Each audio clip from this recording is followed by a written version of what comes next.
અંબાજીમાં 185 પર્યાવરણ પ્રેમીઓનું સન્માન, 18 જિલ્લાઓના ખેડૂત શિક્ષકોને એવોર્ડથી સન્માન, બનાસ ડેરીના પ્રકૃતિ મિત્રોને મળ્યો એવોર્ડ. ગીર સોમનાથમાંથી 17થી સ્વાસ્થ્ય સ્ક્રીનિંગ અભિયાન, સ્વસ્થ નારી શક્તિ સશક્ત ગુજરાત થીમ હેઠળ કાર્યક્રમોનો 3 સ્થળો મેગા બ્લડ ડોનેશન કેમ્પનું આયોજન, વોલ પેઇન્ટિંગ, સેલ્ફી પેઇન્ટિંગ જાગૃત અભિયાન.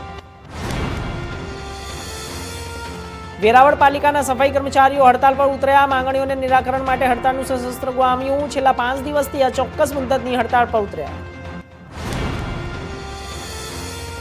ડભોઈમાં નવરાત્રી મહોત્સવની તાળમાર તૈયારીઓ, નવરાત્રી મહોત્સવ ઉજવવા નગરજનોમાં ભારે ઉત્સાહ, વિશેષ ડેકોરેશન સાથે ગરબા ગ્રાઉન્ડ તૈયાર.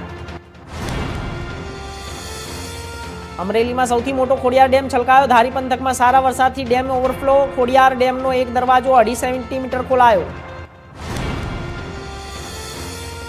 ચોટીલા હોસ્પિટલમાં નાયબ કલેક્ટરનું આકસ્મિક checking, sonography machine qualified operator વગર ચાલતું હોવાની નોંધ, 12 જેટલી ક્ષતિઓ સામે આવતા મશીન સીલ. ભાવનગર ખેડૂતવાસીઓમાં જીવલેણ હુમલો, જ્યારે મામા ભાણિયા વચ્ચે મારામારી, ઇજાગ્રસ્ત.